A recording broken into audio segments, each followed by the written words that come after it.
Word press کو install کرنے سے پہلے ہمارے پاس جو کچھ چیزیں ہونا ضروری ہیں وہ ہم دیکھ لیتے ہیں۔ سب سے پہلے تو یہ ہے کہ ہمارے پاس ہمارے ویب سرور کی ڈائریکٹری کا ایکسیس ہونا چاہیے، یعنی کہ ہم وہاں پر ایف ٹی پی کے تھرو جو فائلز جو ہیں وہ اپلوڈ کر سکیں، یہ فائل وہاں پر رکھ سکیں۔ اس کے علاوہ ہمیں ایک ٹیکسٹ ایڈیٹر چاہیے جس میں کہ ہم بعض اوقات ایسا ہوگا کہ ہم نے کوئی کنفیگریشن فائل وغیرہ جو ایڈٹ کرنی ہے تو وہ ہم اس میں ایڈٹ کر سکیں۔ اس کے علاوہ اگر ہم نے کوئی پی ایچ پی کا پیج وغیرہ ایڈٹ کرنا ہوگا تو اس کے لیے ہم ڈریم ویور وغیرہ یا کوئی اور اس طرح کا ایڈیٹر یوز کر سکتے ہیں۔ ہمیں ایف ٹی پی کلائنٹ چاہیے ہوگا، ٹھیک ہے، اور وہ ایف ٹی پی کلائنٹ جو ہے ہم یوز کریں گے اپنے سرور پر جو ہے فائلز وغیرہ اپلوڈ کرنے کے لیے۔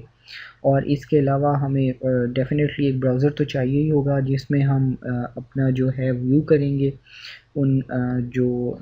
پیجز کو جو کہ ہم اس کے تھرو بنائیں گے، یا کنفیگریشن کے لیے ہم اس کے اندر اس کو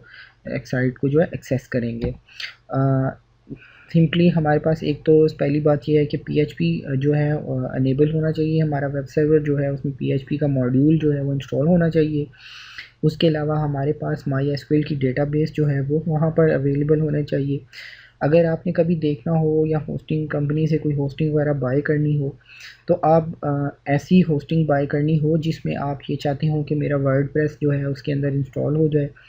تو آپ اپنی ہوسٹنگ پرووائڈنگ کمپنی سے یہ کہیں کہ مجھے ایسی ہوسٹنگ چاہیے جس میں پی ایچ پی اور مائی ایس کیو ایل کی سپورٹ ضرور ہو۔ تو once you have P H P and my S Q L تو پھر آپ یہ ہے کہ اپنا اس کے اندر جو ہے وہ ورڈ پریس انسٹال کر سکتے ہیں۔